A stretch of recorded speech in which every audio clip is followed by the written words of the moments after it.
El aire en el despacho del doctor Velasco se sentía pesado, denso, cargado con el silencio solemne que acompaña a la muerte. Cada libro en las estanterías de caoba parecía un testigo mudo de mi dolor. Cada tic-tac del reloj de péndulo, una cuenta regresiva hacia una nueva realidad sin Gabriel a mi lado.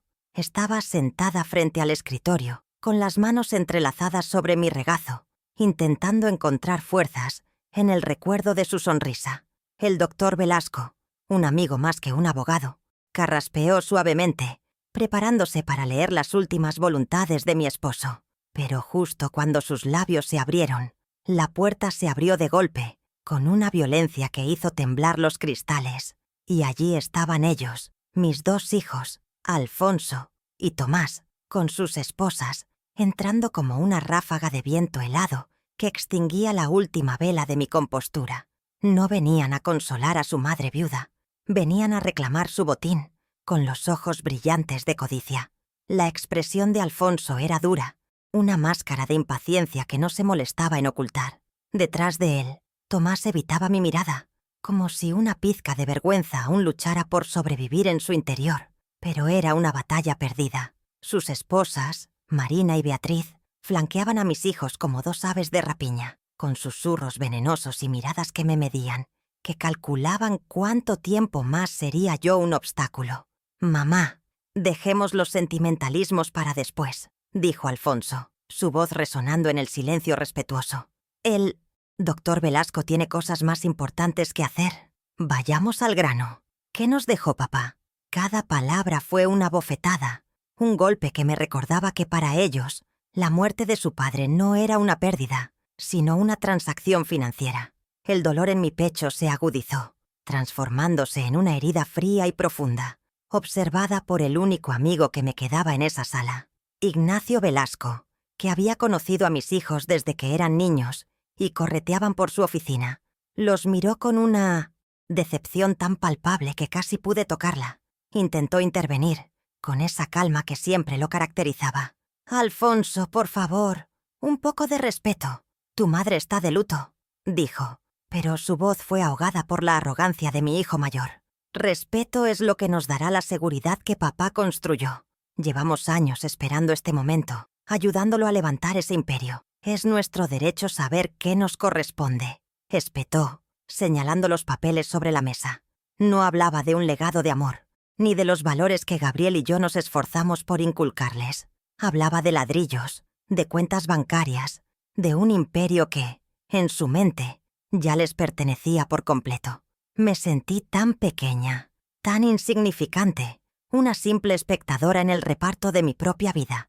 Tomás, mi hijo menor, el que siempre había sido más sensible, se atrevió a dar un paso al frente, aunque sus ojos seguían fijos en un punto de la alfombra. «Mi hermano tiene razón, mamá. Necesitamos organizarnos, saber con qué contamos para el futuro, por el bien de todos», murmuró. Su esposa, Beatriz, le apretó el brazo, un gesto de apoyo que era en realidad una orden silenciosa para que no flaqueara. La frase «por el bien de todos» flotó en el aire, una mentira tan transparente que me quemó los oídos. El único bien que les importaba era el suyo. Vi en ese instante cómo la influencia de su hermano y la ambición de su mujer lo habían corroído por dentro, dejando solo una cáscara vacía del niño, al que una vez le leí cuentos antes de dormir, el mismo que me prometía que siempre me cuidaría. Y luego estaban ellas, mis nueras, Marina, la esposa de Alfonso, con su traje de diseñador y su sonrisa afilada, ya estaba haciendo planes en voz alta, susurrándole a Beatriz sobre la casa de la playa y las inversiones en el extranjero. «Finalmente podremos vender esta casa tan vieja y comprar algo moderno», le oí decir a Beatriz. «Y tu suegra necesitará un lugar más adecuado para su edad, un sitio tranquilo donde la cuiden bien». No me miraban, pero cada palabra estaba diseñada para que yo la escuchara, para que entendiera que mi tiempo en mi propio hogar, el hogar que construí con Gabriel ladrillo a ladrillo, estaba contado. Eran las arquitectas de mi exilio, dibujando los planos de mi soledad mientras mi corazón aún sangraba la pérdida del amor de mi vida. Mi mente se convirtió en un torbellino de recuerdos. Vi a Gabriel y a mí, jóvenes, trabajando hasta el amanecer en la pequeña oficina de nuestra constructora. Recordé las noches en vela cuando los niños se enfermaban, los cumpleaños, las graduaciones, los sacrificios incontables hechos con amor, sin esperar nada más que su felicidad. ¿Cómo habíamos llegado a esto? ¿En qué momento el amor incondicional que les dimos se había agriado hasta convertirse en este desprecio helado? La imagen de mis hijos, transformados en extraños con rostros codiciosos, se superpuso a la de los niños pequeños que jugaban en el jardín. La traición era un sabor amargo en mi boca, más doloroso que el propio luto, porque venía de la sangre de mi sangre, de aquellos por quienes habría dado la vida, sin dudarlo ni un segundo. El doctor Velasco se mantuvo en silencio, pero su mirada se encontró con la mía por un instante. En sus ojos no vi lástima, sino una especie de complicidad, de entendimiento profundo. Él sabía, él recordaba al Gabriel que mis hijos parecían haber olvidado. El hombre justo, el hombre previsor. Su presencia se convirtió en un ancla en medio de mi tormenta interior. Me di cuenta de que no estaba completamente sola en esa habitación. Tenía un aliado, un custodio de la verdad que estaba a punto de ser ignorada y pisoteada por la avaricia de mis propios hijos. Ese pequeño gesto de lealtad me devolvió una pizca del aire que me habían robado, una bocanada de oxígeno en una atmósfera que se había vuelto irrespirable y tóxica. Y entonces, en medio del ruido de sus exigencias y planes, un recuerdo fugaz, casi olvidado, emergió de las profundidades de mi memoria. Una tarde, unos meses antes de su partida, Gabriel me había hecho firmar unos papeles. «Confía en mí, Isabel. Esto es para protegerte, para proteger nuestro legado», me había dicho con una seriedad que en su momento no comprendí del todo. Pensé que eran trámites rutinarios, pero ahora, viendo la avidez en los ojos de mis hijos, empecé a entender. No era venganza lo que sentí nacer en mí, sino una determinación serena y fría. Ellos creían tener el control, creían que la partida estaba ganada. Pero Gabriel siempre iba 3 pasos por delante, y yo, su esposa, era la guardiana de su última jugada, una que ellos ni siquiera imaginaban. Mi nombre es Isabel Montoya de Herrera. Tengo 70 años recién cumplidos, aunque en el último mes siento como si hubiera envejecido una década entera.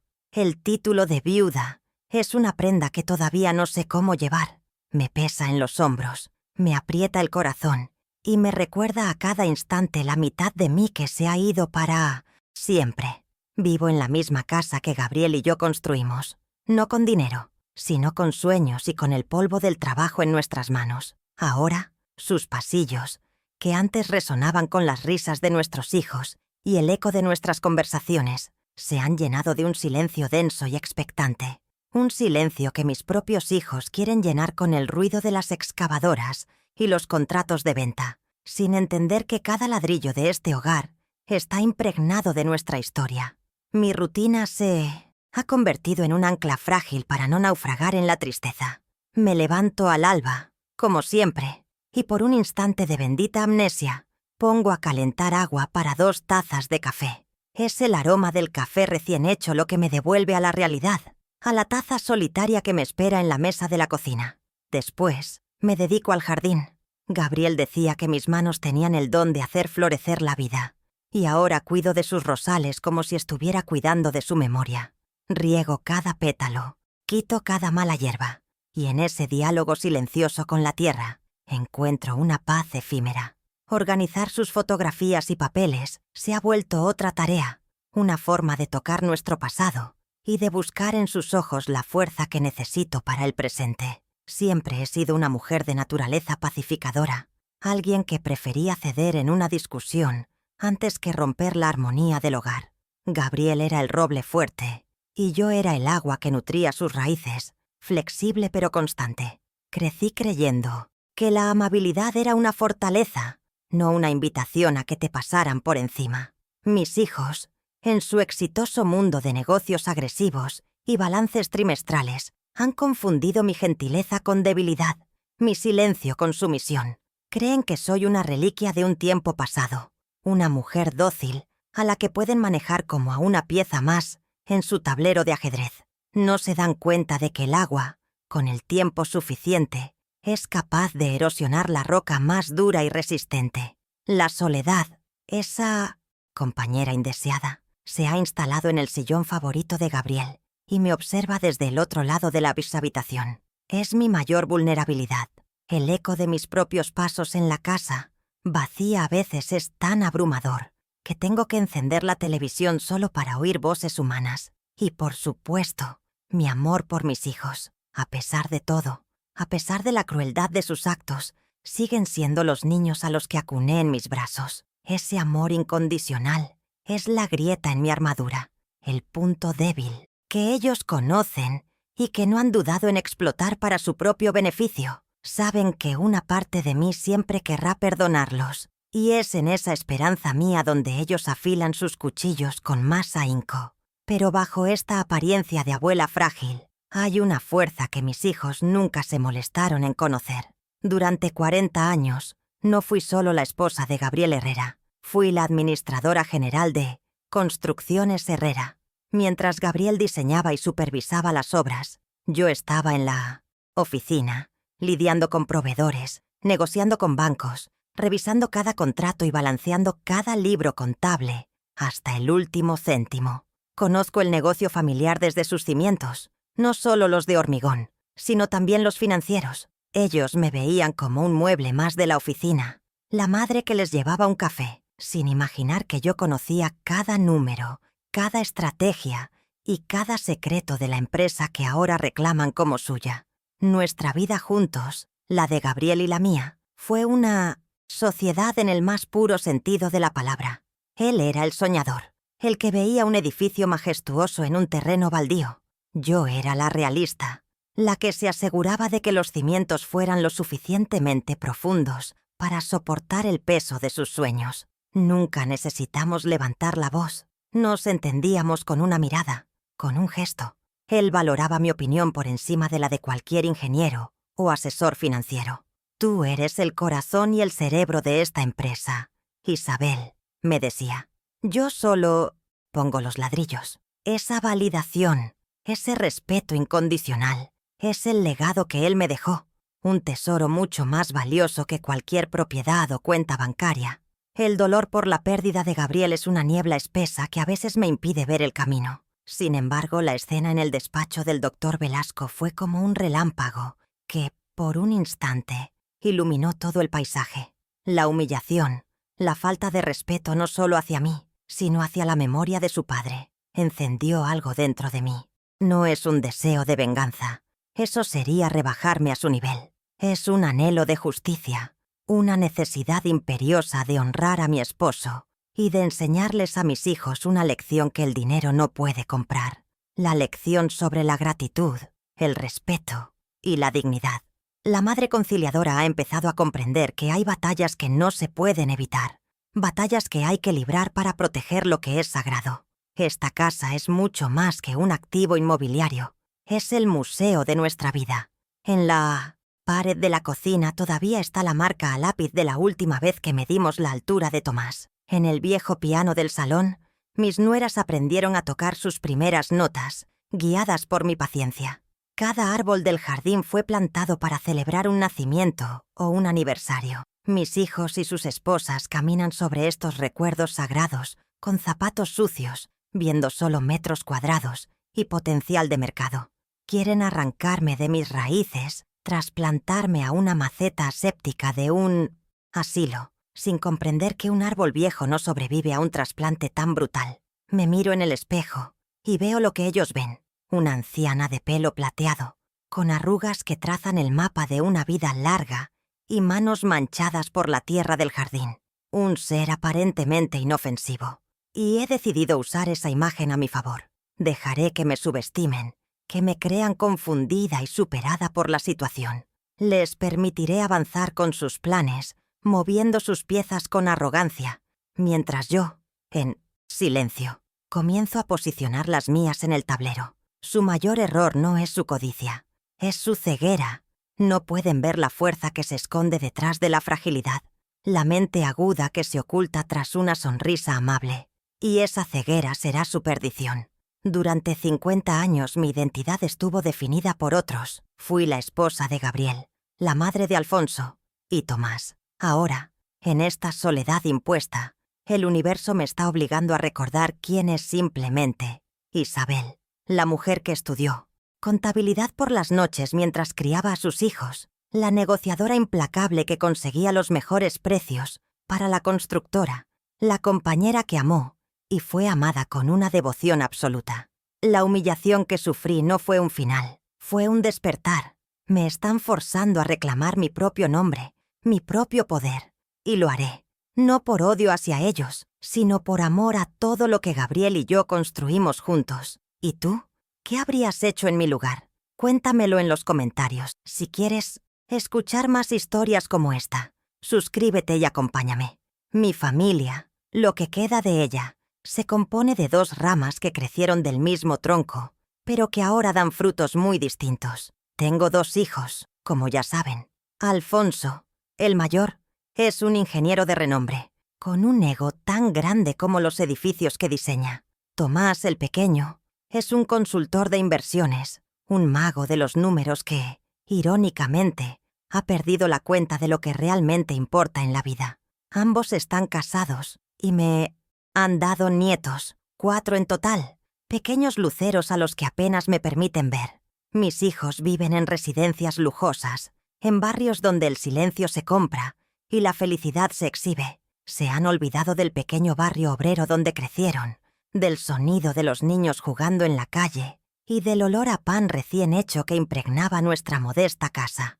Alfonso siempre ha sido el motor de la ambición familiar, pero ahora su motor funciona con un combustible tóxico de pura codicia. Él es, sin duda, el principal arquitecto de mi actual sufrimiento. Se ve a sí mismo como un titán, un hombre hecho a pulso, que conquistó el mundo por su propio mérito. Ha borrado de su memoria, convenientemente, las décadas de nuestro sacrificio, las noches que pasé ayudándolo con sus deberes de cálculo, mientras Gabriel trabajaba doble turno para pagar la prestigiosa universidad que le abrió todas las puertas. Su motivación no es solo el dinero, es algo más oscuro, un deseo insaciable de superar el legado de su padre, un legado que él mide en propiedades y cifras bancarias, y no en la integridad y el respeto que Gabriel se ganó a lo largo de su vida. Y a su lado, como una reina de hielo en su palacio, está Marina Roldán, su esposa. Ella es la personificación de la frialdad calculadora. Su mundo gira en torno a las apariencias, a los clubes exclusivos y a las fotos en las revistas de sociedad. Para Marina, yo soy una mancha en su perfecto cuadro de estatus y glamour. Me ve como una anciana, anticuada, un lastre del pasado que no encaja con sus amistades ni con el futuro brillante que ha planeado. Es ella quien susurra en el oído de Alfonso, quien alimenta su arrogancia y le convence de que enviarme a un asilo no es un acto de crueldad, sino una necesidad logística para poder disponer libremente del patrimonio familiar. Su desprecio es sutil, pero tan afilado como un estilete. Tomás es una historia diferente, una tragedia más silenciosa. No tiene la maldad innata de su hermano, sino una debilidad de carácter que lo ha convertido en su cómplice. Siempre vivió a la sombra de Alfonso, buscando desesperadamente su aprobación, compitiendo por una atención que su hermano mayor rara vez le concedía. Su motivación es el miedo, miedo a no ser suficiente, miedo a fracasar, miedo a no poder darle a su familia el estilo de vida opulento que su cuñada Marina exhibe constantemente. Puedo ver la culpa en sus ojos cada vez que se atreve a mirarme, un destello fugaz del niño que fue. Pero ese destello se apaga rápidamente bajo el peso de la influencia de su esposa y la presión de su hermano. Beatriz Luján, la mujer de Tomás, es la maestra del disimulo. A diferencia de Marina, ella envuelve su avaricia en un manto de falsa dulzura y preocupación. Es la que me llama para preguntarme si necesito algo, la que me dice lo mucho que se preocupan por mí. Todo mientras calcula el valor de los muebles de mi casa. Su motivación es una envidia corrosiva hacia su cuñada. Vive en una constante competencia con Marina y cree que obtener una gran parte de la herencia es la única forma de igualar el marcador. Es experta en la manipulación pasivo-agresiva, sugiriendo con una sonrisa que una residencia para mayores sería un lugar maravilloso para mí, lleno de actividades y gente de mi edad. Una forma edulcorada de decirme que estorbo en sus planes, y en medio de este campo de batalla están mis nietos, Carlitos y Sofía, hijos de Alfonso, y Mateo, y Lucía, de Tomás. Son la única luz pura que queda en esta historia. Los amo con todo mi ser, pero se han convertido en un arma que mis nueras usan contra mí.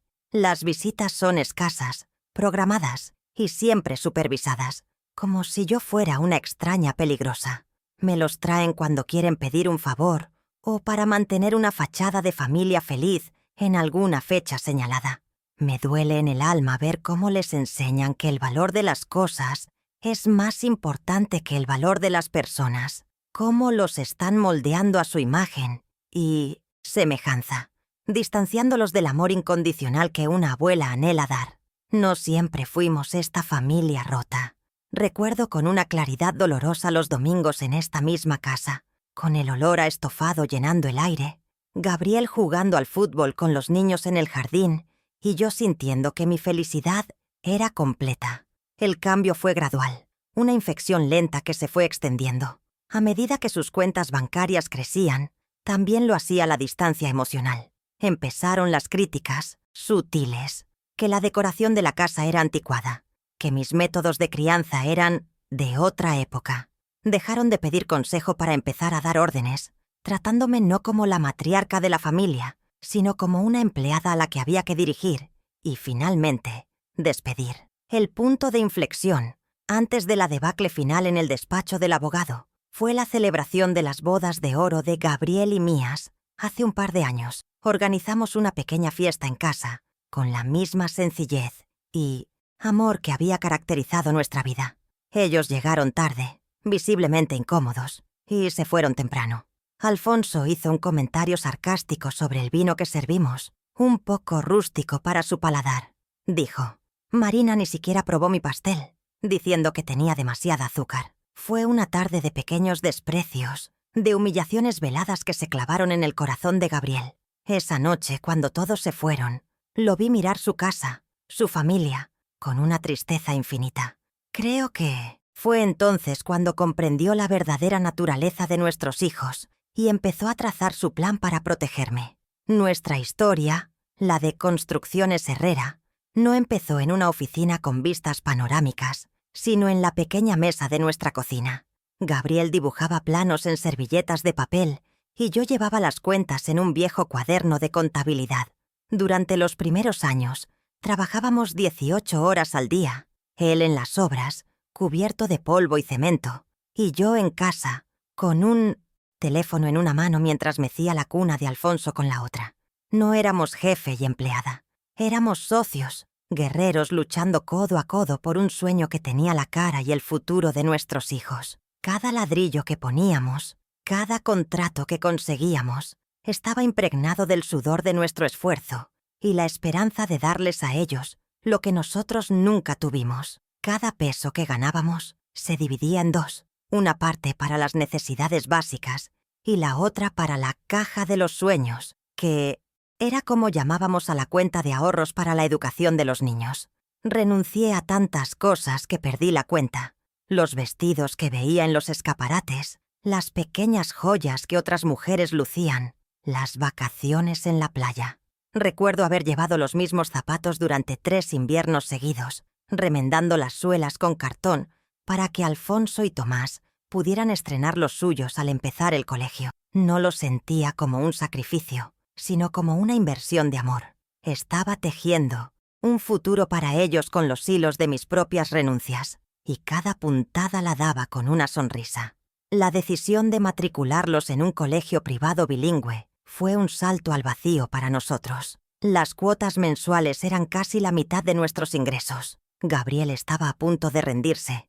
Decía que era una locura, que estábamos viviendo por encima de nuestras posibilidades. Pero yo insistí. Por las noches, después de acostar a los niños y terminar las cuentas de la constructora, me sentaba, de nuevo en la mesa de la cocina, y hacía la contabilidad de pequeñas tiendas del barrio por una miseria. El cansancio se acumulaba en mis huesos, pero la imagen de mis hijos con un uniforme impecable, hablando inglés con fluidez, me daba la fuerza para seguir.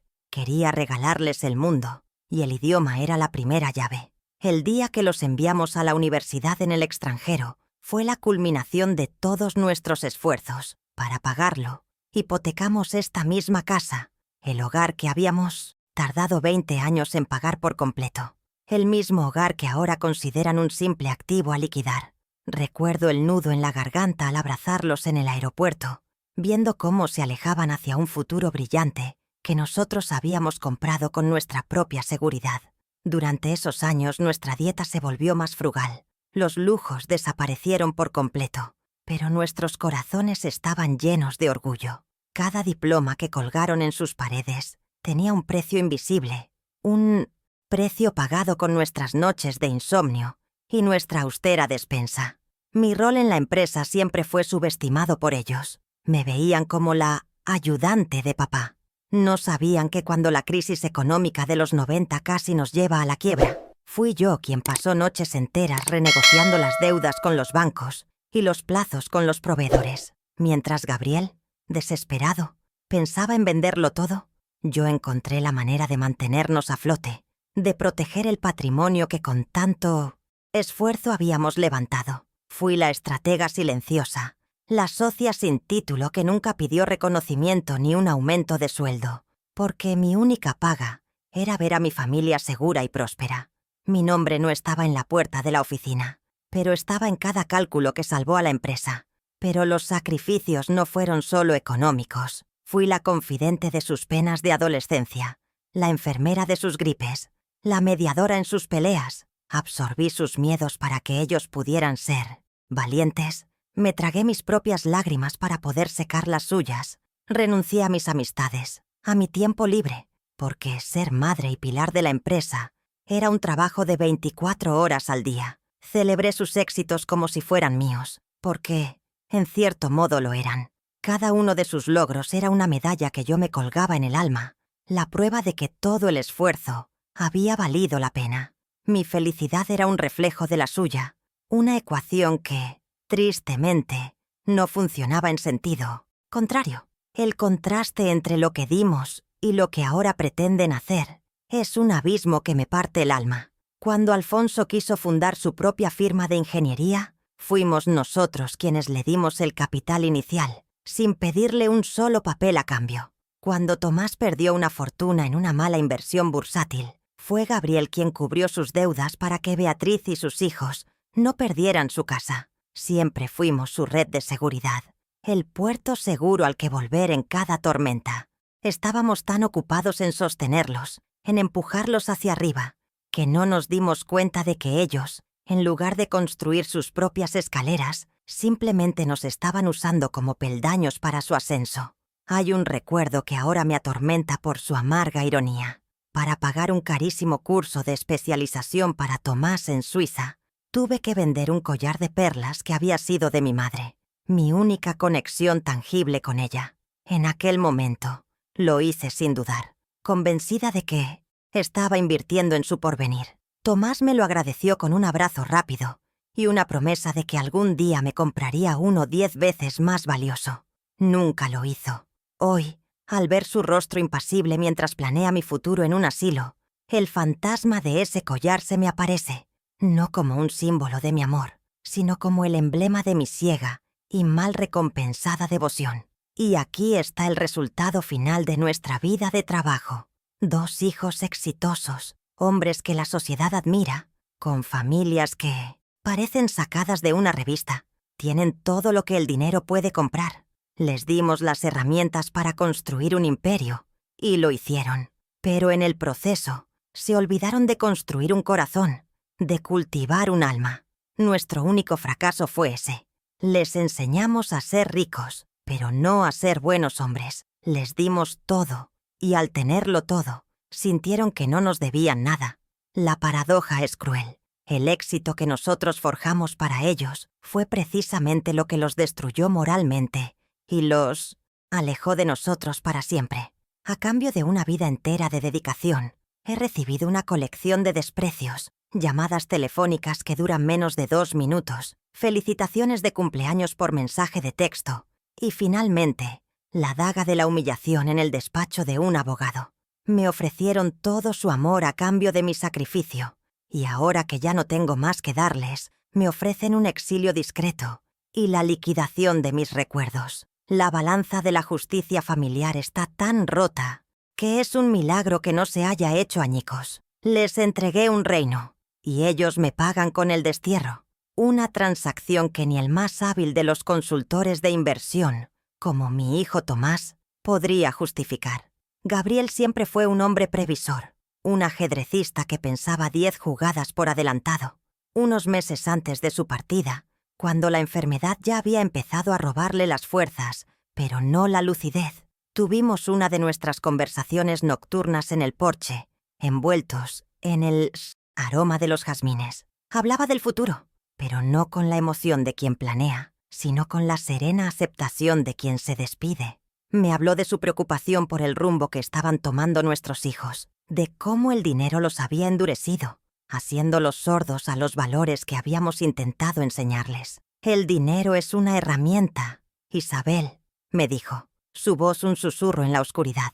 Puede construir puentes o puede cavar tumbas, y me temo que ellos solo están aprendiendo a cavar. Fue en una de esas tardes melancólicas cuando trajo una carpeta de cuero a la mesa del salón. La abrió sin ceremonia, como si se tratara de un trámite más de los muchos que habíamos firmado a lo largo de los años. Cariño, el abogado nos recomienda hacer una pequeña reestructuración corporativa, explicó con una calma que desmentía la importancia del acto. Es para optimizar los impuestos y proteger el patrimonio de futuras crisis. Lo dijo con tal naturalidad que mi mente, ya ocupada en 1300, cuidarlo y en negar la inminencia de su adiós, no registró ninguna alarma.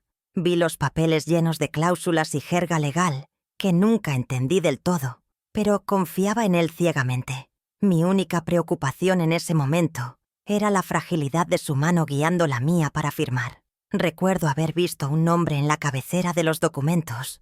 IMH Holdings, mis propias iniciales. Isabel Montoya de Herrera. Le pregunté qué significaba, y él simplemente sonrió y dijo que era el nombre de una nueva sociedad que consolidaría todos los activos de la empresa, desde la constructora hasta la última de las propiedades. Es una forma de blindar lo nuestro, fue su única explicación. Yo asentí, pensando que se refería a proteger nuestro legado de las garras de la competencia o de la inestabilidad del mercado. ¡Qué ingenua fui! No estaba blindando nuestro patrimonio de extraños, sino de nuestra propia sangre. Estaba construyendo un arca para mí, sabiendo que se avecinaba un diluvio de codicia que intentaría ahogarme. Después de que firmé la última hoja, guardó los documentos en su caja fuerte personal, esa cuya llave ahora cuelga de una cadena en mi cuello, escondida bajo mi blusa. Cerró la pesada puerta de acero, giró la combinación y luego se volvió hacia mí. Me tomó las manos y me miró con una intensidad que me sobrecogió. «Este es tu escudo, Isabel. No es una espada, es un escudo», me susurró. «Llegará un día en que lo necesites, y cuando llegue, sabrás exactamente qué hacer. Prométeme que serás fuerte». Yo se lo prometí, por supuesto, aunque en mi corazón atribuí sus palabras a los temores de un hombre enfermo. No entendí que no me estaba pidiendo una promesa, me estaba entregando el poder para sobrevivir. Desde la terrible reunión en el despacho del doctor Velasco, este recuerdo ha estado golpeando las paredes de mi mente, exigiendo salir. Al principio era una imagen borrosa, un eco de palabras sin sentido, pero poco a poco las piezas han comenzado a encajar. La mirada cómplice de Ignacio Velasco, su insistencia en que las cosas se aclararán a su debido tiempo. Ahora lo entiendo todo. Él no solo es mi abogado, es el custodio de la última voluntad de Gabriel, una voluntad que no está escrita en el testamento que mis hijos tanto anhelan, sino en los estatutos de una sociedad holding, de la que yo, Isabel Montoya de Herrera, soy la única y absoluta propietaria. Él ha estado esperando pacientemente a que yo misma descubriera la llave del reino. Esta revelación no ha traído a mi corazón un deseo de venganza, sino una calma helada, una claridad de propósito que no sentía desde hace mucho tiempo. Es el último regalo de Gabriel, una muestra de su amor infinito y de su profundo conocimiento de la naturaleza humana. Mientras Alfonso, Tomás y sus esposas se reúnen en sus lujosas casas para trazar los planos de mi futuro, en un asilo, y repartirse los despojos de mi vida, no tienen ni la más remota idea de que sus pies se hunden en arenas movedizas. Están discutiendo sobre la herencia de un imperio que, legalmente, no le pertenece a su padre fallecido, sino a la madre que han despreciado y subestimado. Y esa madre los está observando, en silencio, esperando el momento preciso para derrumbar su castillo de naipes. Los días que siguieron a la reunión en el despacho se convirtieron en una guerra de desgaste, una campaña de acoso psicológico, orquestada por mis propios hijos. La primera llamada fue de Alfonso. Su voz no contenía ni una pizca de consuelo. Era el tono de un ejecutivo impaciente. No preguntó cómo estaba, cómo sobrellevaba el luto. Fue directo al grano. «Mamá, necesito que hagas una lista de las cosas personales de papá. Los cuadros, los relojes, esas pequeñeces. Tenemos que decidir cómo repartirlas de forma justa», dijo. Y luego la estocada final. «También necesito una copia de la llave de la propiedad. Va a ir un tasador para que nos dé una idea de por cuánto podemos venderla». Llamó a mi hogar. La propiedad. Un simple activo en un balance. Sentí un frío glacial recorrer mi espalda. Unos días después, Beatriz apareció en mi puerta con una sonrisa compasiva y una tarta en las manos. Venía, según dijo, a hacerme compañía para que no estuviera tan sola. La compañía que me traía venía en forma de una pila de folletos satinados de residencias para la tercera edad. Los extendió sobre la mesa de café, señalando las piscinas climatizadas y los programas de terapia ocupacional. «Mira, Isabel, qué maravilla. Una vida sin preocupaciones, con médicos disponibles las 24 horas y gente de tu edad para conversar. Nosotros nos encargaríamos de todo, de la venta de esta casa tan grande y vieja. Solo tendrías que disfrutar». Su voz era melosa, pero sus palabras eran una soga de seda que intentaba colocar alrededor de mi cuello, asfixiándome con su falsa preocupación. El fin de semana, Tomás me invitó a almorzar con su familia a un restaurante concurrido. Fue una emboscada pública. Apenas nos sentamos, Beatriz comenzó a hablar en un tono de voz deliberadamente alto, para que las mesas cercanas pudieran oírla. «Estamos tan orgullosos de mamá», proclamó, tomándome la mano por encima de la mesa. «Está siendo tan valiente y práctica con toda esta transición. Entiende perfectamente que la casa es demasiado para ella sola».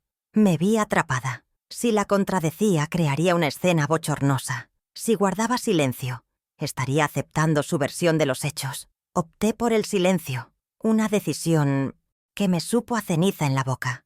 Mi silencio fue su victoria, una que celebró pidiendo la botella de vino más cara de la carta. Esa misma noche, Tomás me llamó. Su voz, lejos del oído vigilante de su esposa, sonaba diferente, cargada de una culpa que no lograba disimular. Me habló de sus problemas económicos, de una inversión que le había salido mal, de la presión que sentía por mantener el nivel de vida de su familia. «Mamá, entiende, no es que queramos hacerte daño», me dijo casi suplicando. «Es por los niños, por asegurar su futuro». Papá lo habría entendido. Estaba usando a mis nietos como escudo humano, intentando apelar a mi corazón de abuela para justificar su codicia. Buscaba mi absolución, que yo misma le diera permiso para despojarme de todo. Fue una de las manipulaciones más viles y dolorosas que había sufrido hasta entonces. La invasión de mi espacio personal no se detuvo. Una mañana, sin previo aviso, Marina entró en mi casa acompañada de un decorador de interiores, un hombre joven con gafas de diseño que miraba todo con aire de suficiencia. Caminaron por las habitaciones como si yo no estuviera allí, como si fuera un fantasma en mi propio hogar. «Todo esto es muy oscuro, muy pesado. Habrá que tirarlo casi todo», sentenció Marina. El decorador sugirió derribar la pared entre el salón y el comedor para crear un espacio diáfano. Se detuvieron frente al retrato de bodas de Gabriel y mío, y Marina hizo una mueca de desdén. «Demasiado lúgubre», dijo.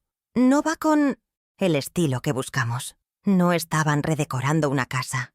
Estaban demoliendo mi vida.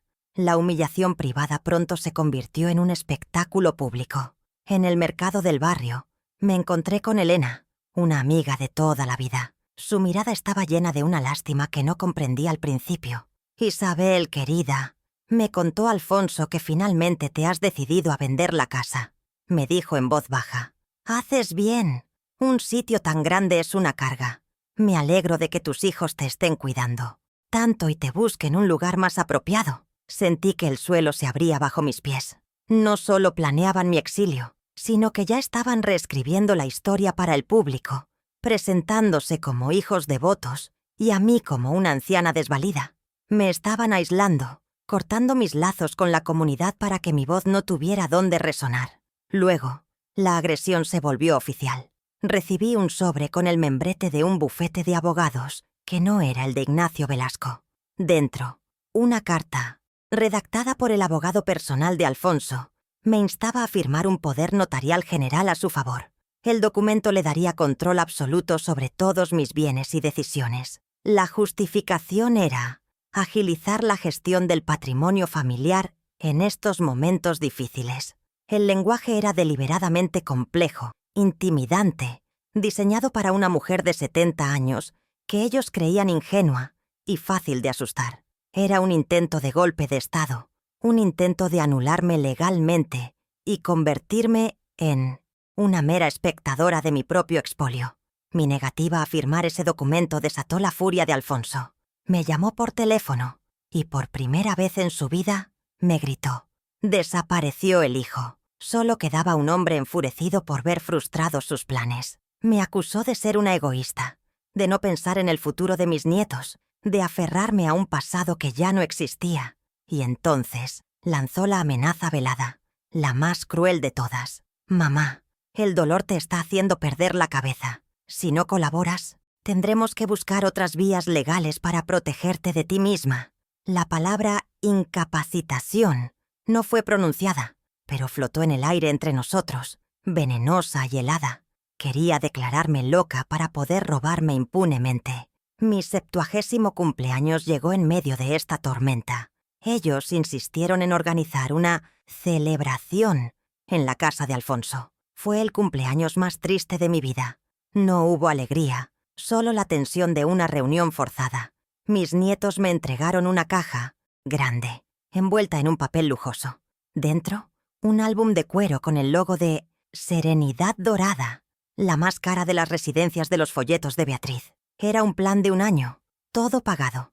Lo presentaron como el regalo más maravilloso del mundo, obligándome a sonreír y agradecer delante de los niños. Me estaban regalando mi propia sentencia de destierro, envuelta con un lazo de seda. Nunca me había sentido tan humillada. Al día siguiente, el sonido de un martillo me despertó. Me asomé a la ventana y vi a un hombre clavando un cartel de «Se vende» en mi jardín, justo al lado de los rosales de Gabriel. No me habían dicho nada. Fue un acto de agresión final, una declaración pública de que mi tiempo en mi hogar había terminado. Mis vecinos salían a sus puertas, mirando la escena con una mezcla de curiosidad y compasión. Me sentí desnuda, expuesta, como si hubieran colgado un cartel en mi propio cuerpo, anunciando que estaba disponible para ser desechada. La humillación ya no era privada, ahora era un espectáculo para todo el barrio. Esa tarde Tomás vino a verme. Tenía un aspecto miserable, los ojos enrojecidos. Se disculpó por el cartel, echándole toda la culpa a su hermano. Traía consigo una carpeta. Dentro, los documentos para la venta de la casa, listos solo para mi firma. «Mamá, por favor, fírmalos», me rogó, su voz rota. «Hazlo fácil para todos. Sabes cómo es Alfonso. No se detendrá ante nada. Solo quiere lo mejor para la familia». Ver a mi hijo menor, reducido a un mensajero del miedo, a un peón tembloroso en el juego de su hermano, me dolió casi más que la propia agresividad de Alfonso. Su debilidad era la confirmación de que los había perdido a los dos. El domingo fui a la iglesia, buscando un refugio que ya no existía. Las personas que me habían visto envejecer, que habían celebrado y llorado conmigo, ahora me miraban con una distancia extraña, Oí a 2 mujeres susurrar a mis espaldas. «Pobre Isabel. Menos mal que sus hijos se están haciendo cargo. ¡Está perdiendo la cabeza!». La versión de Alfonso y Marina había calado hondo. La comunidad a la que pertenecía, la gente que me vio criar a mis hijos, ahora me veía como una carga, validando la crueldad de mis hijos como un acto de piedad filial. Estaba completamente sola, juzgada y sentenciada por mi propio entorno. La estocada final, la que rompió la última fibra de esperanza en mí, llegó un martes por la mañana. Entraron en casa con la excusa de recoger algunos recuerdos de papá. Pero no, era un acto de nostalgia. Era un saqueo. Alfonso se llevó el escritorio de Gabriel, alegando que estaría mejor en su despacho. Marina cogió un juego de té de plata que fue mi regalo de bodas, diciendo con una sonrisa condescendiente que ella sí sabría cómo usarlo en sus reuniones sociales. Se estaban llevando mis recuerdos, los objetos que contenían la esencia de mi vida con Gabriel, borrando mi historia de las paredes de mi propia casa, pedazo a pedazo. Ahora estoy aquí, sentada en el salón, medio vacío, en el sillón que se negaron a llevarse porque está demasiado gastado. El silencio es denso, pesado, lleno de los fantasmas de los muebles que faltan. El cartel de «Se vende» en el jardín es como la lápida de una tumba que aún contiene a un vivo. Toda esta sucesión de abusos ha pulverizado cualquier resto de amor o deber filial que pudiera quedar en mí. El dolor sigue aquí, es un mar profundo, pero en su fondo algo ha comenzado a solidificarse. Ya no es tristeza, no es rabia, es resolución, dura y fría como el acero. El punto de ruptura no fue un estallido, ni un grito de rabia. Fue un silencio, el silencio que quedó en el salón después de que se llevaran el escritorio de Gabriel. Me quedé de pie, mirando el rectángulo de suelo más limpio donde había estado durante 40 años. Y en ese vacío, algo dentro de mí se quebró y se reacomodó en una nueva forma, dura e inquebrantable. Fue el momento exacto en que la madre que rogaba por amor murió, y en su lugar nació la estratega. La esperanza de que mis hijos recapacitaran, de que el amor pudiera redimirlos, se extinguió como una vela en una corriente de aire. Acepté la amarga verdad. Los hombres que me humillaban no eran versiones desviadas de mis hijos, eran la versión final. Y mi objetivo ya no era recuperarlos, sino protegerme del daño que aún podían causar. A la mañana siguiente me desperté antes del amanecer, pero esta vez no me sentí abrumada por la pena. Había una nueva energía recorriendo mis venas, una lucidez fría y afilada. Fui al baño y me miré en el espejo, pero no vi a la viuda frágil y desamparada de las últimas semanas. Vi a Isabel Montoya, la mujer que negoció con proveedores el doble de su tamaño, la que olfateaba una mala inversión a kilómetros de distancia. Vi a la socia de Gabriel Herrera. Las lágrimas se habían secado para siempre. El luto seguía en mi alma, pero ya no era un ancla que me hundía, sino un lastre que me daba estabilidad en medio de la tormenta. El tiempo de llorar había terminado. Había llegado el tiempo de pensar, de planificar, de actuar. Mi primer movimiento fue deliberado y firme. Tomé la pequeña llave dorada que colgaba de mi cuello, la misma que había llevado como un simple recuerdo, y abrí la caja fuerte de Gabriel. Mis manos no temblaron. Dentro, sobre una pila de escrituras y pólizas de seguro, estaba la carpeta de cuero con las iniciales IMH grabadas en oro. La saqué y me senté en la mesa del comedor, la misma donde mis hijos habían firmado sus tareas escolares. Pasé todo el día leyendo. Cada página, cada anexo, cada letra pequeña. El lenguaje legal que antes me parecía impenetrable, ahora era cristalino. La contadora que había en mí, dormida durante años, despertó con un apetito voraz, conectando cifras, activos y empresas subsidiarias en un mapa de poder que me dejó sin aliento. Con el sol ya poniéndose, descolgué el teléfono y marqué el número de Ignacio Velasco. Mi voz, cuando hablé, era tan diferente que por un segundo temí que no me reconociera. No había temblor, no había súplica. Era la voz de un general a punto de entrar en batalla. «Ignacio, soy Isabel», dije sin preámbulos. «He leído los documentos de la holding. Lo entiendo todo. Es hora de actuar». Escuché un suspiro al otro lado de la línea, un sonido de profundo alivio. Isabel, he estado esperando esta llamada, respondió, y en su tono también había nacido una nueva energía. Soy todo oídos. ¿Cuál es tu primera instrucción? La palabra instrucción lo cambió todo. Ya no era la víctima que necesitaba protección, era la presidenta del consejo dando una orden. A partir de ese momento, mi estrategia fue la sumisión calculada. Al día siguiente llamé a Tomás, forcé una fragilidad en mi voz, un temblor de derrota. Le dije que lo había pensado mejor, que tenían razón, que la casa era una carga demasiado pesada y que estaba lista para firmar los papeles de la venta y mudarme a la residencia. Hijo, solo quiero que estéis tranquilos, le mentí, con una dulzura que me revolvió el estómago. Oí su suspiro de alivio, teñido de una lástima condescendiente. Colgó y, como esperaba, llamó inmediatamente a su hermano para anunciar la victoria. Su arrogancia era mi mejor aliado. Para que mi plan funcionara, necesitaban creerme vencida, rota e inofensiva. Mientras ellos celebraban, yo empecé a mover mis piezas en la sombra. Con la ayuda de Ignacio, convoqué oficialmente una Junta General Extraordinaria de Accionistas de IMH Holdings, fijada para dentro de 2 semanas. Como accionista única y presidenta, tenía todo el derecho al hacerlo. Además, le encargué una auditoría externa completa y actualizada de todos los activos de la sociedad, incluyendo un informe detallado sobre la gestión de Alfonso y Tomás al frente de sus respectivas divisiones. Técnicamente, ellos eran solo empleados de alto rango de una empresa que me pertenecía por completo. Un detalle legal que habían ignorado durante años y que ahora se volvería en su contra. Empecé a actuar mi papel con una dedicación de actriz. Acompañé a Beatriz a visitar 2 de las residencias de los folletos, haciendo preguntas sobre los horarios de las comidas y la calidad de las sábanas, mostrándome dócil y confundida. Permití que Marina viniera con su decorador a tomar medidas, asintiendo con una sonrisa vacía a todos sus planes de demolición y rediseño. Cada gesto de aparente rendición era un movimiento estratégico, una palada de tierra más sobre la trampa que estaba cavando para... Ellos estaban tan obcecados con el botín, tan seguros de su triunfo, que eran incapaces de ver el abismo que se abría a sus pies. Su ceguera era mi mejor arma. Y entonces diseñé el acto final. El escenario de la revelación no sería un lugar frío y anónimo como una sala de juntas. Tenía que ser aquí, en mi casa, en el corazón del territorio que pretendían conquistar.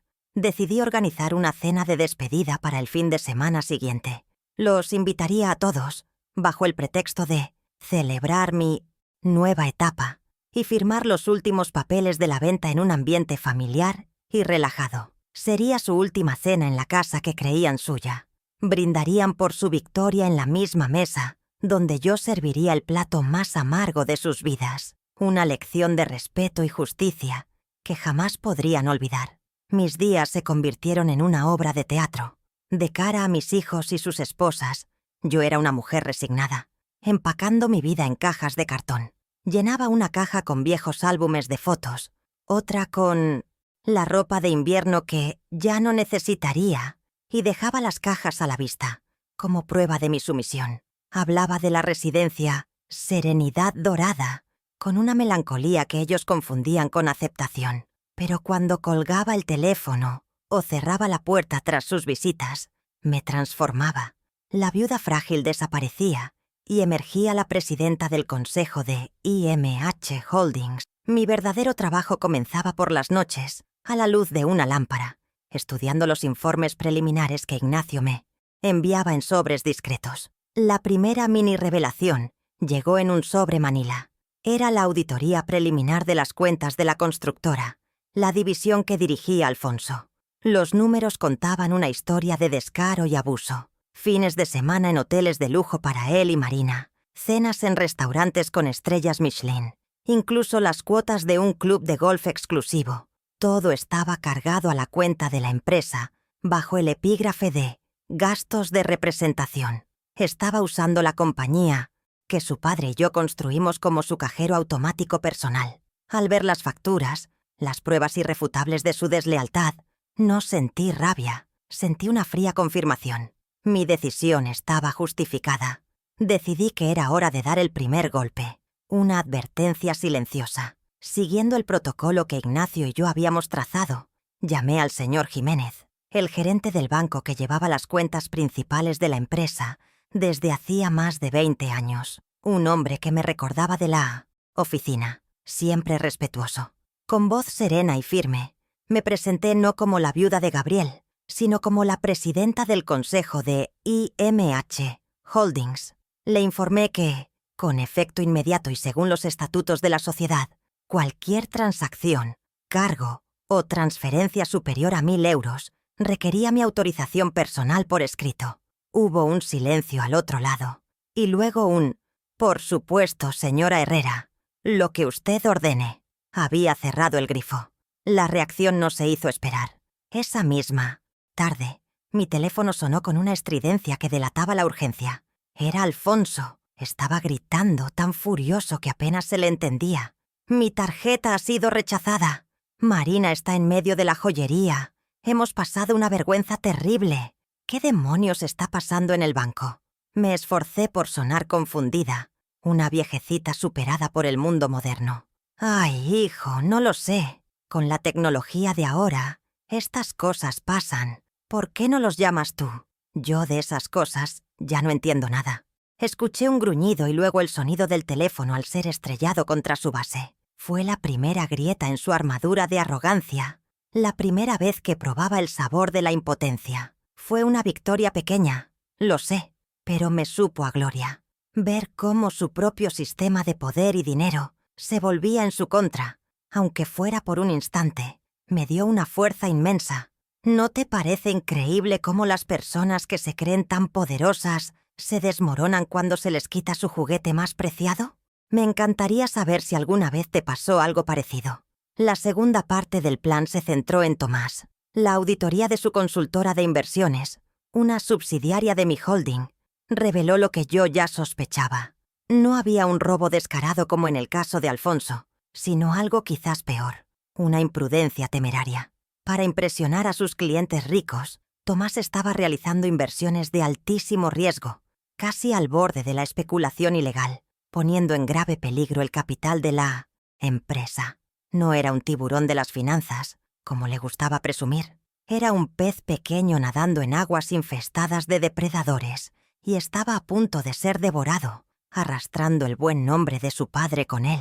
Ignacio, en su investigación, encontró un punto débil perfecto. Uno de los clientes más importantes de Tomás era el señor Morales, un industrial de la vieja escuela y uno de los mejores amigos de Gabriel. Mi esposo le había convencido personalmente de que invirtiera con nosotros, poniendo su propia reputación como garantía. Tomás estaba jugando a la ruleta rusa no solo con el dinero de la empresa, sino con el legado de confianza y honorabilidad que Gabriel había tardado toda una vida en construir. Poner en riesgo la confianza de un amigo de su padre era una traición de un calibre diferente, una que yo no podía permitir. Concerté una cita para tomar un café con el señor Morales, con el pretexto de ponernos al día tras el fallecimiento de Gabriel. Fue una conversación agradable, llena de recuerdos. Hacia el final, con una estudiada expresión de preocupación, le mencioné que, como nueva responsable del patrimonio familiar, estaba un poco abrumada por las nuevas y agresivas estrategias de inversión que Tomás estaba implementando. «Usted sabe, Gabriel siempre fue tan conservador», le dije dejando la frase en el aire. Le sugerí, como quien no quiere la cosa, que quizá no sería mala idea que sus propios asesores le echaran un vistazo a su cartera. Solo estaba plantando una pequeña semilla de duda en un terreno muy fértil. El resultado fue más rápido y devastador de lo que había imaginado. 2 días después, Tomás se presentó en mi casa, pálido y con los ojos desorbitados. El señor Morales había paralizado su cuenta y había ordenado una auditoría exhaustiva de todas las operaciones realizadas por mi hijo. Perder a Morales no solo significaba una pérdida económica gigantesca, sino una mancha irreparable en su reputación. «¿Qué le dijiste, mamá?». «Me dijo que había hablado contigo», me suplicó, su voz al borde de las lágrimas. Mantuve mi expresión de inocente sorpresa. «Pero, hijo, solo tomamos un café. Soy una mujer mayor. ¿Qué puedo saber yo de finanzas?». Seguro que es un malentendido. Por primera vez, me miró con miedo. Mi plan, mi silenciosa contraofensiva, estaba funcionando a la perfección. Mis 2 pequeños movimientos habían generado el caos en sus filas. Alfonso estaba enfurecido por la repentina falta de liquidez, sospechando de un error del banco o de una traición de su propio hermano. Tomás estaba aterrorizado, viendo cómo su carrera se desmoronaba y culpando a una extraña indiscreción de su madre, senil. Se llamaban por teléfono, discutían, se acusaban mutuamente, pero su ceguera y su desprecio por mí les impedían ver la verdadera fuente de sus problemas. Estaban tan ocupados mirando hacia arriba, a sus ambiciones, que no se daban cuenta de que era yo, desde abajo, quien estaba haciendo temblar los cimientos. Mientras el día de la cena de despedida se acerca, me muevo por la cocina con una serenidad que no sentía en años. Elijo el menú, selecciono los vinos, preparo la casa para mi gran función. Ya no soy una víctima preparándose para el exilio. Soy una general inspeccionando el campo de batalla antes de la carga final. El desconcierto de mis hijos, el pánico en la voz de Tomás y la rabia impotente en la de Alfonso son la prueba de que mi estrategia es la correcta. Han probado los aperitivos amargos de las consecuencias, pero el plato principal, la lección que les cambiará la vida, todavía está por servirse, y yo seré quien lo sirva, frío y con una sonrisa. La noche de la cena llegó con una calma premonitoria. Había puesto la mesa con el mejor mantel de hilo, la vajilla de porcelana y la cristalería que solo usábamos en Navidad, la misma que Marina ya había decidido vender en una casa de subastas. El aroma del estofado que Gabriel tanto amaba llenaba la casa, un fantasma de tiempos más felices. Ellos llegaron puntuales, vestidos para una celebración. Alfonso y Marina irradiaban un aire de triunfo contenido. Tomás y Beatriz, en cambio, parecían nerviosos, como si intuyeran que algo no encajaba en mi serena interpretación del papel de víctima. Me movía entre ellos con una sonrisa amable, sirviendo el vino, interpretando a la perfección el último acto de la abuela dócil y resignada que se despedía de su hogar. Cuando nos sentamos a la mesa, levanté mi copa. Mi mano estaba firme, mi pulso era regular. «Quiero brindar», dije, mi voz suave pero audible en el tenso silencio. «Quiero brindar por la familia y por los nuevos comienzos. Y quiero agradecerles, hijos, por todo su cuidado y preocupación en estos momentos tan difíciles para mí. Me han hecho ver que es tiempo de empezar una nueva etapa». Mis palabras, una réplica exacta de la retórica manipuladora que habían usado conmigo, fueron recibidas con sonrisas condescendientes. Alfonso, impaciente, miraba su reloj y la cartera de cuero que había dejado junto a su silla. Estaba ansioso por terminar la farsa y proceder a la firma, al acto final de su conquista. Después del plato principal, el momento que tanto anhelaba llegó. Alfonso, sin molestarse en pedir permiso, apartó su plato y colocó su cartera sobre la mesa con un ruido sordo.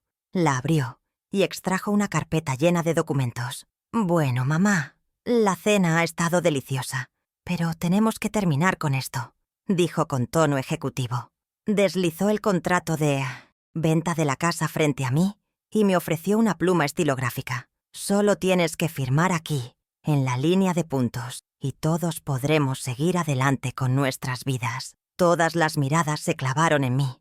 El aire se espesó. Miré el papel, luego levanté la vista hacia sus 4 rostros expectantes y muy lentamente negué con la cabeza. «No voy a firmar nada», dije. Mi voz había cambiado. La fragilidad había desaparecido, reemplazada por un timbre claro y metálico que no me habían oído en años. La sorpresa en sus rostros fue instantánea. «De hecho», continué saboreando cada palabra, «nadie va a vender esta casa, porque ninguno de vosotros tiene el más mínimo derecho a hacerlo». Alfonso soltó una risa corta y despectiva. «¿Pero qué dices, mamá? No empieces con sentimentalismos ahora. Somos tus herederos. La ley está de nuestra parte». Le sostuve la mirada, imperturbable. «Sois los herederos de vuestro padre, sí, pero estáis profundamente equivocados sobre a quién le pertenecía esta casa, y de hecho, sobre a quién le pertenece toda la empresa. Justo cuando la ira empezaba a teñir el rostro de Alfonso, sonó el timbre. El sonido, nítido y autoritario, los hizo sobresaltar. «Ah, debe ser mi invitado», anuncié con calma. Me levanté y fui a abrir la puerta.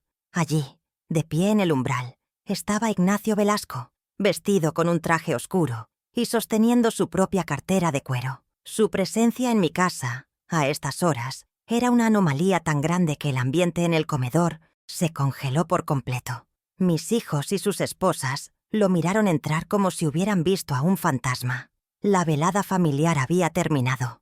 Acababa de empezar una reunión de negocios. Ignacio saludó con una inclinación de cabeza y, a una señal mía, tomó asiento a mi lado en la mesa. Ignacio no perdió el tiempo en formalidades. Abrió su cartera y extrajo un único documento, encuadernado en tapas de color azul oscuro. Lo colocó en el centro de la mesa, creando un nuevo centro de gravedad en la habitación. «Esto», dijo con su voz grave de abogado, dirigiéndose a todos pero mirando a Alfonso, «es una copia de los estatutos de constitución de la sociedad IMH Holdings, fundada por el señor Gabriel Herrera hace 2 años». Deslizó el documento por la mesa hasta que quedó frente a mi hijo mayor. «Como podrá comprobar en el anexo 3, la totalidad de los activos de Construcciones Herrera, Inversiones Herrera y todas las propiedades inmobiliarias asociadas, incluyendo la casa en la que nos encontramos, fueron transferidos a dicha sociedad». Alfonso abrió el documento, sus manos pasando las páginas con una velocidad febril, buscando un resquicio, una cláusula que le diera la razón. «¿Y qué importa eso?», espetó, su voz subiendo de tono. «¿Quién controla esta maldita sociedad? ¿Un testaferro? ¿Un fideicomiso?». Su mirada desesperada iba de Ignacio a mí. Fue entonces cuando yo tomé la palabra, y mi voz resonó con la autoridad de una verdad demasiado tiempo contenida. «Yo la controlo, Alfonso», dije. «IMH son mis iniciales, Isabel Montoya de Herrera. Tu padre me nombró accionista única y presidenta vitalicia del Consejo de Administración. No sois los dueños de ningún imperio. Sois, simplemente, empleados de mi compañía». El silencio que cayó sobre la mesa fue tan absoluto que pude oír el latido de mi propio corazón. Pude ver el momento exacto en que los sueños de mis nueras se hicieron añicos. El rostro perfectamente maquillado de Marina se contrajo en una máscara de incredulidad y furia, sus ojos como 2 trozos de hielo. Calculaba en su mente los vestidos, los viajes, la posición social, todo evaporándose en un instante. Beatriz se quedó sin aliento, mirando a Tomás con un desprecio absoluto, como si acabara de descubrir que el príncipe azul con el que se había casado era en realidad un simple bufón de la corte. Todo su esfuerzo, toda su manipulación y su crueldad, todo su teatro de falsa preocupación, había sido para nada. Estaban atrapadas en un juego en el que nunca habían tenido ninguna carta ganadora. Volví mi atención hacia mis hijos. «Tu tarjeta de crédito, Alfonso, no fue rechazada por un error del banco. Di la orden de cancelarla personalmente», le informé con frialdad. Luego miré a Tomás, que se había encogido en su silla. «¿Y tu cliente, el señor Morales, no empezó a dudar de ti por casualidad? Fui yo quien le sugirió que revisara cómo estabas arriesgando el buen nombre de nuestra familia». El rompecabezas se armó en sus mentes en ese instante. El shock dio paso a una comprensión horrorizada. Por primera vez me vieron, no a la madre débil, sino a la reina que movía las piezas mientras ellos creían dirigir la partida. Se dieron cuenta de la magnitud de su error y de lo completamente superados que habían sido. Finalmente me puse de pie. El simple acto de erguirme me hizo sentir como si creciera varios centímetros. El testamento que tanto anhelabais leer solo contenía objetos personales. Fue una prueba que vuestro padre os puso, sentencié, mi voz tranquila pero cortante como el filo de un cuchillo. Una prueba que habéis suspendido de la forma más miserable posible. Esta cena ha terminado. Vuestros puestos en mi empresa serán reevaluados. Vuestro futuro, a partir de ahora, depende exclusivamente de mi buena voluntad. Hice una pausa, mirándolos a los 4. «Y ahora, si me disculpan, creo que es hora de que se vayan. Por favor, abandonen mi casa». Se marcharon de mi casa en un silencio sepulcral, como un ejército derrotado que abandona el campo de batalla.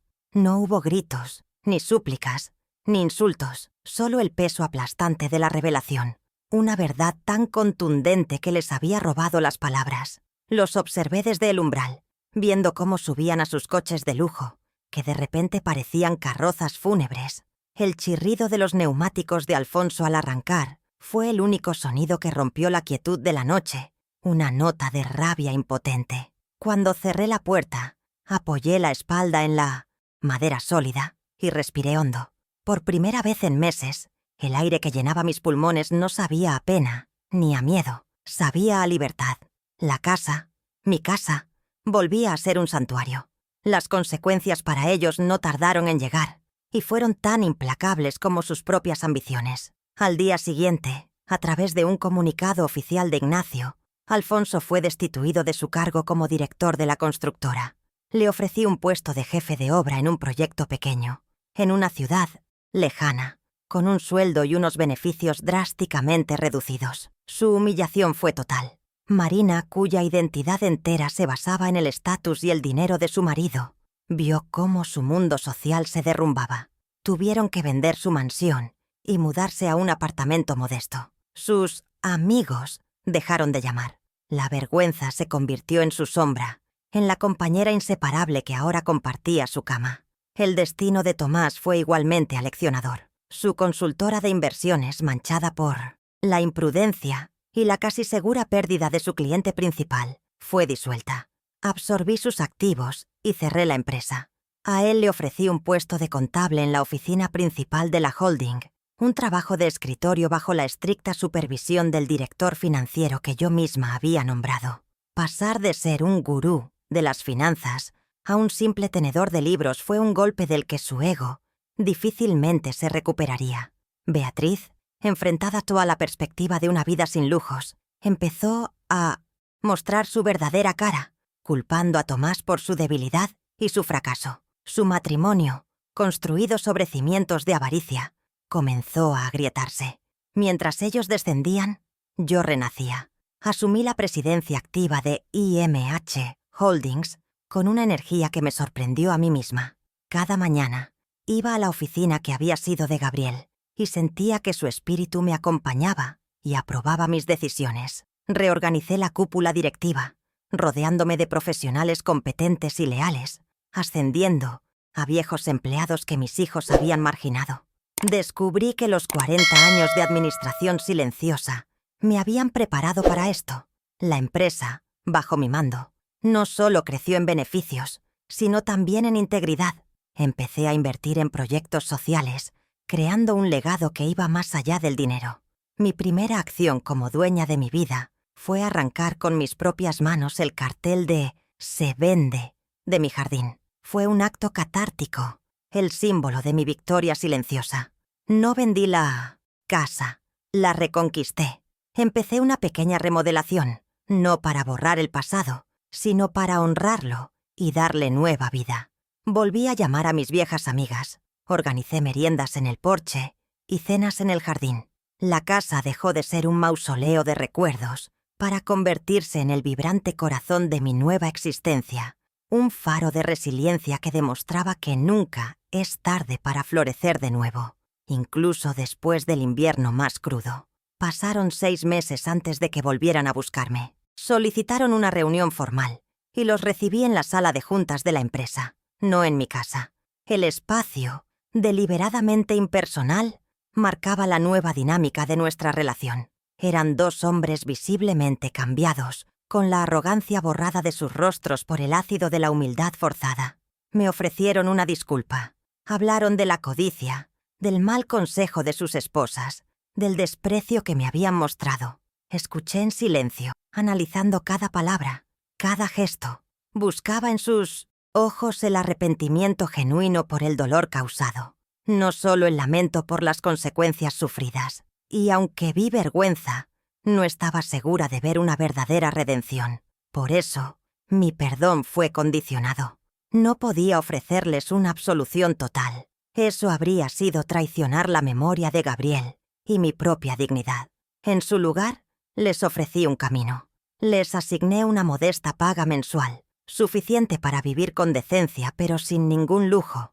Esta ayuda económica estaba estrictamente condicionada a 2 cosas: un comportamiento impecable y la asistencia regular a terapia psicológica para entender y confrontar las raíces de su comportamiento. La puerta a su herencia, la que les correspondería de mis bienes, no estaba cerrada con llave, pero la llave para abrirla tendrían que forjarla ellos mismos, con el metal de un cambio real y profundo. Nuestra relación familiar nunca volverá a ser la misma. El lazo incondicional de madre a hijos se ha roto, reemplazado por una estructura jerárquica clara. Yo soy la matriarca, y ellos deben ganarse mi respeto. No hay abrazos cálidos ni comidas de domingo. Hay reuniones trimestrales para evaluar su progreso. Con mis nueras, la ruptura fue definitiva y total. No forman parte del nuevo capítulo de mi familia. Mi prioridad ahora son mis nietos, a quienes veo con regularidad, asegurándome de que crezcan con los valores del respeto, la gratitud y la dignidad que sus padres olvidaron en el camino. Ya no intento salvar a mis hijos, sino proteger el futuro de mi apellido. He aprendido, en el ocaso de mi vida, una verdad fundamental sobre la herencia. Un legado verdadero no es lo que dejas para tus hijos, sino lo que dejas dentro de ellos. Gabriel, en su infinita sabiduría, lo entendió perfectamente. Su verdadero testamento no estaba escrito en un papel custodiado por un abogado, sino en el desafío moral que nos planteó a todos. Mis hijos, en su ceguera materialista, buscaron el valor en las escrituras de propiedad y en los estados de cuenta, sin darse cuenta de que la fortuna más grande que poseían era el amor de una familia unida, un tesoro que estuvieron dispuestos a pulverizar a cambio de un puñado de monedas. Creyeron que heredaban un imperio, cuando en realidad estaban perdiendo un reino. Durante la mayor parte de mi vida, creí que mi naturaleza pacífica era una debilidad. Mis hijos ciertamente lo veían así, pero esta dura prueba me ha enseñado que la verdadera fortaleza no reside en la voz que más grita, sino en la resistencia silenciosa que perdura. La arrogancia de mis hijos era un roble grande pero hueco por dentro, ruidoso y fácil de quebrar. Mi fuerza, en cambio, era como el agua, suave, adaptable, pero con el tiempo y la constancia, capaz de erosionar la roca más dura. Dejé que me subestimaran, que me creyeran una anciana frágil, y en su desprecio construí la fortaleza desde la que reconquisté mi vida. La dignidad no necesita hacer ruido para imponerse. La lección más dolorosa, pero también la más liberadora, fue la de amarme a mí misma por encima del amor que les profesaba a ellos. Hay un punto en el que dejas de mendigar el respeto y el cariño que otros no están dispuestos a darte. Aceptar que no podía obligar a mis hijos a amarme con la devoción que yo merecía fue un luto en sí mismo. Pero en esa aceptación encontré un nuevo poder, el poder de obligarlos a respetarme. Recuperar el control de mi vida y de mi patrimonio no fue un acto de venganza contra ellos, sino un acto de afirmación personal. Fue mi declaración de independencia, el momento en que decidí que ya no sería un personaje secundario en la historia de mi propia vida. La ingratitud, he descubierto, es una forma de ceguera.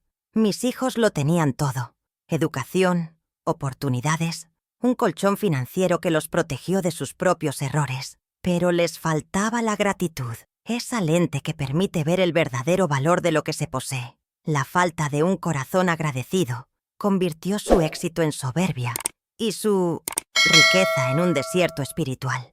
Creían que al despojarme de mi hogar y mi dinero, lo tendrían todo. Pero la paradoja final es que, al intentar arrebatarme lo que no les correspondía, perdieron lo único que verdaderamente poseían sin haberlo ganado: el amor incondicional de una madre y el honor de un apellido que ahora deben esforzarse por merecer. Al final, la vida me ha enseñado que las paredes de un hogar se construyen con amor y respeto, no con ladrillos y cemento. Puedes heredar una fortuna, pero no puedes heredar la dignidad. Puedes recibir una empresa, pero no puedes recibir un legado. El legado se gana cada día, con cada acto de lealtad, con cada gesto de gratitud. Subestimar la fuerza silenciosa de una madre no es solo un error, es sentenciar tu propio fracaso. porque el amor que no se valora, con el tiempo, se transforma en la justicia que no olvida. Gracias por acompañarme hasta el final de mi historia. Si te ha conmovido o te ha hecho reflexionar, compártela para que este mensaje de dignidad llegue a más personas.